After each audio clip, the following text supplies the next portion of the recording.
ঐশীর first time এটা হচ্ছে গিয়ে ইন্ডিয়াতে আসা। কলকাতা সুন্দর না বাংলাদেশ সুন্দর? অনেক খারাপ। এরকম পাপড়ি চাটের দোকান দেখেছো কখনো? একটা জিনিস কিন্তু ভীষণই খারাপ, অনেক কম দাম, আমাদের ওখানে অনেক বেশি দাম। আমি নাকি বাংলাদেশি, এটা বাংলাদেশি কিন্তু তোমরা কোথেকে এসছো? ভারতবর্ষের বিভিন্ন জায়গায় তারা ব্যবসা করে। 5,500।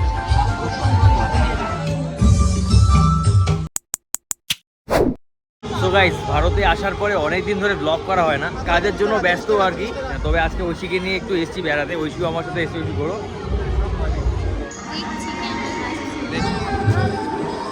আমাদের এখানে একটা মেলা হচ্ছে, সেই মেলাতে ঐশীকে নিয়ে বেড়াতে আসলাম। 120 টাকা। আচ্ছা ঠিক আছে। কেমন লাগছে এগুলো? সুন্দর লাগছে বলেই তো নিচ্ছি, অনেক কম দাম, আমাদের ওখানে অনেক বেশি দাম। আমরা পাটুলিতে রয়েছি এখন, পাটুলিতে ঘুরবো আর আপনাদেরকে দেখাবো। তো ঐশী এখানে ঢুকে আবার বাংলাদেশ দেখতে পাচ্ছে, তাই না?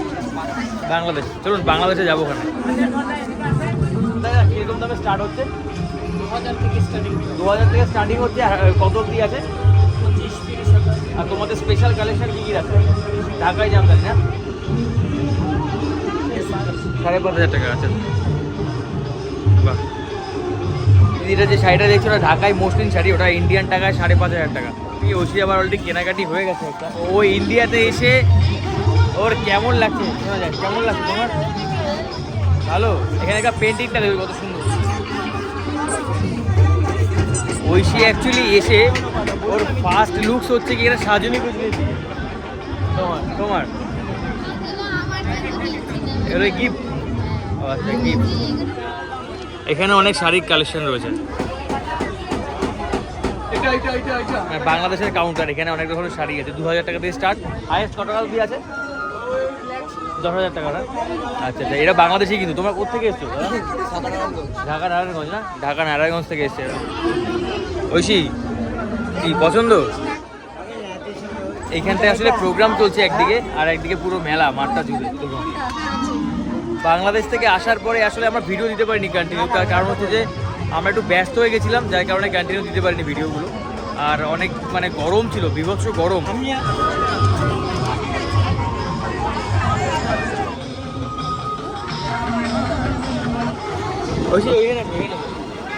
আসলে মনে হচ্ছে ঝড় আসবে মনে হয়। চন্দন জিজ্ঞেস করো।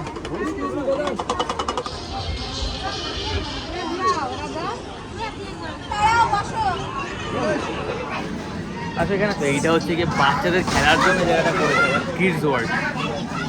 গাইজ এখানে পাপড়ি চাটের দোকানটা দেখুন। ঐশী কি বলে বিটিএস চাট? এরকম পাপড়ি চাটের দোকান দেখেছো কখনো? পাপড়ির পাহাড় না, এরকম থাকে। আমরা একটু আগেই এখানকার কিছু স্পেশাল আইটেম খেয়েছি, সেগুলো হচ্ছে যে কী খেলাম ওটা? রাজ কচুরি খেয়েছি, তারপরে অনেক রকম চপের আইটেমস খেয়েছি, তারপরে সেদিনকে ওকে ফুচকা খাইয়েছি, তারপরে কলকাতার যে সেই আমাদের যে ফুচকা, তারপরে এখানকার যে দই কি দই বড়া খাইছি, তারপরে হচ্ছে কি পাপড়ির চাট খাইছি। সবাই ইন্ডিয়ান ফুচকার হচ্ছে কি অনেক সুনাম করে না, কিন্তু আমি দুটো জায়গা দিয়ে খেয়েছি, দুটো জায়গায় আমার ভালো লাগে না। আসলে ব্যাপারটা হচ্ছে যে ঐশীর ভালো লাগেনি ফুচকাটা, তার কারণ হচ্ছে গিয়ে ঐশী খাওয়া এখন বারণ আছে অনেক কিছু ভাজাপুরি। তো ঐশীকে যখন খাওয়াতে নিয়ে যাই তখন আমি বলে দিয়েছিলাম যে একটুখানি রিচ কম করবে। তো এবার রিচ না হলে খাবার ভালো লাগে না, টেস্ট হয় না, আমি জানি সেটা। তো সেই কারণে একটু হালকা হালকা করা হচ্ছে বলে ঐশী ভালো লাগেনি। বাট কলকাতার ফুচকা কিন্তু পৃথিবী বিখ্যাত। বড়ি যে এই মেলায় কিন্তু অনেকগুলোই বাংলাদেশের কাউন্টার দেখতে পাচ্ছি। ওই দেখুন একটা বাংলাদেশের হীরা জামদানি শাড়ি হাউস, মানে অনেকগুলোই বাংলাদেশের মানে দোকান দেখতে পাচ্ছি। আপনার নারায়ণগঞ্জ থাকেন, আপনাদের এখানে কি মানে মেইনলি শাড়ি বেচার জন্যই আসেন? ও আচ্ছা আচ্ছা, মানে আপনার কি ভিসায় আছেন? বিজনেস? আচ্ছা, 3 মাস 6 মাস 1 বছর? আচ্ছা, এখান থেকে কোনো ইনভাইটেশন পাঠায় আপনাদেরকে এরা? আচ্ছা, তো বাংলাদেশ থেকে আমি জানি আমার অনেক দর্শকরা আপনারা আমাকে দেখেন। তো এই ভিডিওটা যারা দেখবেন তারা অনেকেই অবাক হবেন যে তারা বাংলাদেশি হয়ে তারা কিন্তু আমাদের কলকাতায় এসে, খালি কলকাতায় কেন, ভারতের বিভিন্ন জায়গায় আপনারা যান। আপনারা যে এইখানে আসেন ইন্ডিয়াতে ব্যবসা করেন, সেই ক্ষেত্রে আপনারা থাকেন কোথায়? এখানে আমাদের রুম রাখা আছে নিউ টাউন নিজস্ব রুম। আচ্ছা, এখানে ভাড়া দিয়ে থাকে? ভাড়া দিয়ে। এরকম কিন্তু অনেকেই বাংলাদেশ থেকে এসে তারা কিন্তু কলকাতায়, এরকম খালি কলকাতায় বলবো কেন, ভারতবর্ষের বিভিন্ন জায়গায় তারা ব্যবসা করে। ঐশী মোটামুটি যে কটা দোকানে দেখছে এরকম সব কটা দাঁড়িয়ে যাচ্ছে। ঐশী কি আবার অলরেডি ব্যাগ এই যে হাতে একটা বানিয়েছে।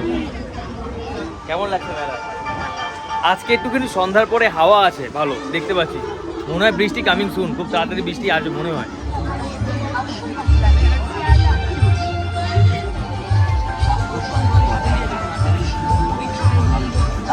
খাঁটি গাওয়া ঘিয়ে দুধ, চিনি, কাজু বাদাম, কিশমিশ, চেরি এবং ময়দা দিয়ে তৈরি এক অনন্য স্বাদের নিরামিষ। এটা পাটুলি লোক সংস্কৃতি উৎসব, সেই কারণে এখানে একটা প্রোগ্রামও চলছে। চলুন আপনাদেরকে প্রোগ্রাম কিছুটা দেখাই, চলুন আসুন।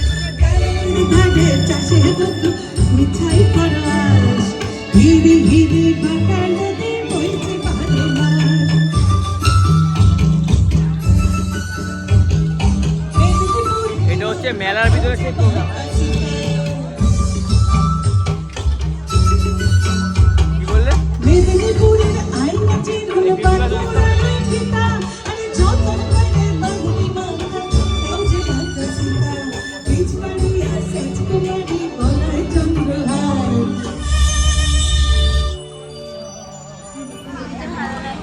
কি এটি সুন্দর লাগছে না বাটিটা? নেবে? না। কেন? ঐশী আবার এখান থেকে একটুখানি যে কি কিনলে না, ফেস পাউডারটা শেষ হয়ে গেছে। ওটার জন্য কিনলাম আবার এখান থেকে। চলুন বাড়ির দিকে যাই, এই হচ্ছে তার বিল। আসলে আমি একটা কথা বলতে চাই, আমার মনে হয় আমি যাকে ভালোবাসবো তার খারাপ ভালোটা বলার অধিকারও আমার আছে। এবারে বাংলাদেশে আমি ঘুরতে গেছি, বাংলাদেশকে আমি যথেষ্ট ভালোবাসি, আপনারা যারা আমার ভিডিও দেখেন তারা জানেন।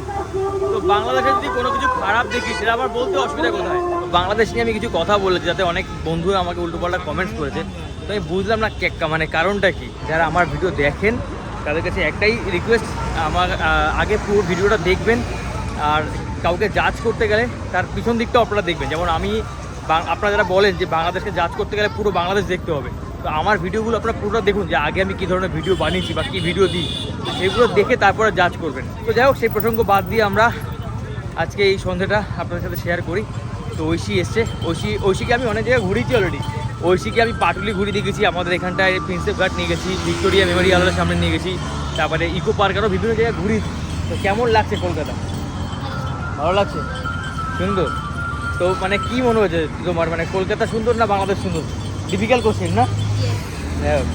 এই বৌদি ভালো আছো? দেখাবো ওখানে বৌদি, ঘুরে আসি। হ্যাঁ ভালো আছি। তো একটা ডিফিকাল্ট কোশ্চেন ওর কাছে করে দিল। Very difficult question. আসলে এই কথাটা আমি তারপরে উত্তর আমি দিচ্ছি। যদি ধরো প্রাকৃতিক সৌন্দর্য দেখো তাহলে অবশ্যই আমাদের বাংলাদেশে গিয়ে, আর আর্টিফিশিয়াল দিক দিয়ে এখানটায়। আর্টিফিশিয়াল যদি বলো তাহলে কলকাতা। আচ্ছা এই হচ্ছে কি- না, ব্যাপারটা হচ্ছে কি, না, এবারে ইন্ডিয়াও প্রাকৃতিক সৌন্দর্য আছে ইন্ডিয়াতে, কিন্তু আমি তো শুধু কলকাতাটাকে দেখেছি, তাই না? তাহলে আমিও বলি না বাংলাদেশেও কিন্তু আর্টিফিশিয়াল সৌন্দর্য আছে। হ্যাঁ, অবশ্যই আছে, কিন্তু তার ভিতরে প্রাকৃতিক বেশি। আমাদের বাংলাদেশটা অনেক ছোট, হ্যাঁ। কিন্তু যেটুকু সৌন্দর্য মানে যেটা ন্যাচারাল সেটা সত্যিকারের ন্যাচারাল। আমাদের ইন্ডিয়ার গরম কেমন লাগছে? অনেক খারাপ। অনেক খারাপ। আসলে এই বছরের মতো গরম কোনোদিনও পড়েনি, মানে বিভৎস গরম যেটাকে বলা হয়। আসলে ওর কাছে অবশ্যই বাংলাদেশ সুন্দর, আর আমার কাছে অবশ্যই ইন্ডিয়া সুন্দর। যেহেতু আমি ইন্ডিয়ান ও বাংলাদেশি, তো আমার কাছেও বাংলাদেশ ভালো লাগে। বাংলাদেশে অনেক সৌন্দর্য আছে, প্রাকৃতিক সৌন্দর্য যেগুলো নদী নালা, সেগুলো আমার কাছে সত্যিই আমাকে আশ্চর্য করে, আর খুব ভালো লাগে। ওখানকার লঞ্চ, বিশেষ করে বরিশালের লঞ্চ, নদ নদী। একটা জিনিস কিন্তু ভীষণই খারাপ, কি? সেটা হচ্ছে কি রাস্তাঘাট, ঠিক আছে? আর আমাদের বাংলাদেশে রাস্তাঘাট অনেক সুন্দর। না না, আসলে আমাদের এখানকার রাস্তাঘাট খারাপ না, আমাদের এখানকার রাস্তাঘাট দেখতে পাচ্ছেন। হ্যাঁ, এটা তো ভালো, কিন্তু আসলে কিছু কিছু পাড়ার ভিতরে কিছু কিছু রাস্তাঘাট এখন খারাপ, তো সেই নিয়ে আমি কথা বলতে চাই না, সেটা আমাদের সরকার বুঝবে। আমাদের বর্তমানে তো- বাংলাদেশে এমন কোথাও কোনো জায়গা নেই যেখানটা রাস্তা খারাপ। মানে ও বলতে চাইছে যে বাংলাদেশে এমন কোনো জায়গা নেই যেখানে রাস্তাঘাট খারাপ, বাট আমাদের কলকাতায় পাড়ার ভিতরে গলিগালাতে কিছু রাস্তাঘাট খুবই খারাপ। তো এটা আমি মানে অ্যাকসেপ্ট করলাম, এটা আমাকে মানতে হবে, তার কারণ হচ্ছে যেটা সত্যি সেটা সত্যি। তো সেটা দিক দিয়ে সেখানে বাংলাদেশ ভালো, বাট এই সমস্ত রাস্তা অনেক হাইফাই, তো সেটা নো কমেন্টস, যেখানে সেটা সরকার বুঝবে। বাট ওভারঅল ইন্ডিয়া কেমন লাগছে? ইন ফিউচার থাকতে পারবে? আর অনেকে আমাকে কমেন্টস করে দিয়েছি আমি নাকি বাংলাদেশি, আমি নাকি সামন হ্যাঁ। অ্যাকসেন্ট মানে তোমার কথার অ্যাকসেন্ট শুনে নাকি মনে হয় তুমি বাংলাদেশী। আচ্ছা, আমার কথার কথার প্রোনাউন্সিয়েশন বা অ্যাকসেন্ট শুনে মনে হয় কি আপনার আমি বাংলাদেশি? হ্যাঁ। তো যারা এই ধরনের কমেন্ট করছে তারা আমাকে তারা ভালোবাসেন, সেই ভালোবেসে আমাকে তারা প্রচণ্ড পরিমাণে এতটা তোমাকে খেয়াল করে চেনে, যে- জানে। হ্যাঁ, খেয়াল করে যে তুমি কিভাবে কথা বলছো। যাই হোক, আপনার কাছে আমি কৃতজ্ঞ দাদা, যারা আমাকে বাংলাদেশি মনে করবেন। তো এটা আমার কাছে পাওয়া, যে আমি ভিডিও বানিয়ে আপনারা আমাকে বাংলাদেশি ভেবে আমাকে ভালোবাসেন। তো ma'am thank you very much. আপনারা আমাকে দেখবেন, সাপোর্ট করবেন, তার জন্য অসংখ্য ধন্যবাদ আপনাদেরকে। তো আমরা হাঁটতে হাঁটতে একটা পাটুলি এসেছি, পাটুলি এসে একটু ঘুরি। আর আজকে অনেক খাওয়া দাওয়া হয়ে গেছে আমাদের, আর ভুলভাল খাওয়া দাওয়া হচ্ছে, যদিও ঐশী খুব একটা বেশি খাচ্ছে না। তুমি খুব একটা বেশি খাচ্ছ? আমি আসলে খেতেই পারছি না। হ্যাঁ, খেতেই পারছি না একটু। আমি ভাবি কি আমি অনেকখানি খেতে পারবো, কিন্তু যখন একটু খাই না তখন আর পারো না। পেটটা ভরে যায়। দেখে নাও না হারিয়ে যেও না আবার। তো আসলে প্রচণ্ড গরম, তার ভিতরে আমরা একটু ঘুরতে বেরিয়েছি আজকে বিকালে। আর ঐশীকে নিয়ে প্রত্যেকটা বিকালেই মোটামুটি কম বেশি ঘোরাচ্ছি ওকে। আর দিনের বেলা তো বাইরে বেরোনোর কোনো চান্সই নেই, তার কারণ হচ্ছে গিয়ে রাতের পরে আর সকাল হচ্ছে না, একেবারে ডাইরেক্ট দুপুর হয়ে যাচ্ছে। দিনের বেলায় বেরোনোর কোনো চান্সই নেই, সকালেও যে বেরোবো তার কোনো চান্স নেই। ওকে হাওড়া ব্রিজ সেদিনকে দেখতে নিয়ে গেছিলাম, মানে স্নান করে এসেছি বাইরে থেকে, এরকম একটা মনে হচ্ছে, তাই না? হাওড়া ব্রিজ দেখালাম ওকে, ফুলের মার্কেট দেখালাম, তারপরে আমাদের মেট্রো রেল চড়ালাম ওকে, গঙ্গার তলা থেকে মেট্রোতে সেখানেও চড়লো। তো ঐশীর কেমন লাগছে সেই নিয়ে একটা ভিডিও আমি পরে বানাবো। তো গরমের জন্য খুব একটা কন্টিনিউ করতে পারছি না আসলে আমরা, কি ঐশী? তো আসলে আমরা গরমটা একটু কমুক বা বৃষ্টি যদি হয় আপনাদেরকে আরও অনেক ভিডিও আমরা আপনাদেরকে দেখাবো। তো গাইস ওভারঅল একটা দারুণ বিকেল কাটালাম, দারুণ সন্ধ্যা একটা কাটালাম। আর আজকে সন্ধ্যাটা যথেষ্ট গরম কম আছে আগের দিনের থেকে, মানে আগের দিনগুলোর থেকে। তো আমরা এখন খালি চাতক পাখির মতো আশা করে আছি যে বৃষ্টি কবে হবে, বৃষ্টিটা পড়লে একটু গরমটা কমতো। তবে আবার যদি ছিটে ফোটা হয়ে যায় তাহলে আবার সমস্যা হবে। কারণ কি, তাহলে আবার দেখা যাবে যে ওই বৃষ্টিটুকুর পরে আবার সেই আরও বেশি গরম লাগবে আর কি, রোদ উঠবে আর কি। তো আমরা বৃষ্টির জন্য ওয়েট করে আছি। আর এই বৃষ্টি হচ্ছে না বলে গরমের জন্য আমরা ভিডিও কন্টিনিউ করতে পারছি না, আসলে বাইরে বেরোতেই পারছি না। কি ভিডিও আপনাদেরকে দেখাবো, এতটা গরম, মানে এতটাই গরম যে রাতের পরে ডাইরেক্ট দুপুর হয়ে যাচ্ছে, কোনো সকাল বলে কিছু নেই। আর এই আমাদের ঘরে তো আরো বেশি, মানে দুটো জানলা দিয়ে এত আলো পড়ে যে 6টার সময় মনে হয় কি এখন 10-11টা বাজে। আসলেই তাই, মানে এতটাই গরম, মানে কি বলবো। যাই হোক আমরা একটু কুলফি খাই, ঐশীর ফার্স্ট টাইম এটা হচ্ছে গিয়ে ইন্ডিয়াতে আসা। আর ইন্ডিয়াতে এসে ঐশী ফার্স্ট টাইম, আর ঐশীকে নিয়ে যে একটু বেশি এক্সাইটেডভাবে ঘোরাবো খাওয়াবো সেটা হচ্ছে না। তার কারণ হচ্ছে যে ঐশী হচ্ছে গিয়ে অসুস্থ। ঐশী সবে গল ব্লাডার স্টোন অপারেশন করে এসছে, আপনারা সেই ভিডিও দেখেছেন।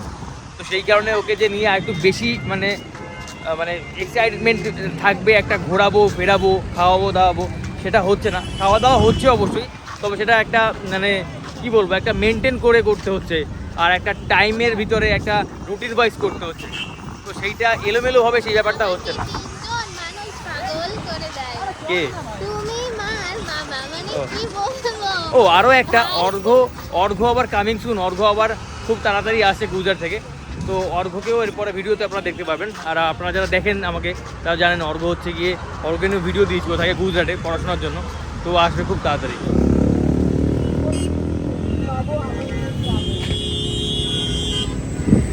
এখান থেকে আমার বাড়ি একদমই কাছে, তো এখান থেকে আমার বাড়ি 5 মিনিট সময় লাগে মাত্র। তো আমরা জাস্ট ঘুরতে এসেছিলাম, বিকেলবেলা ঘুরতে বেরোলাম। তো আমার মনে হলো আপনাদের সাথে শেয়ার করি বিকেলটা, তাই দেখালাম।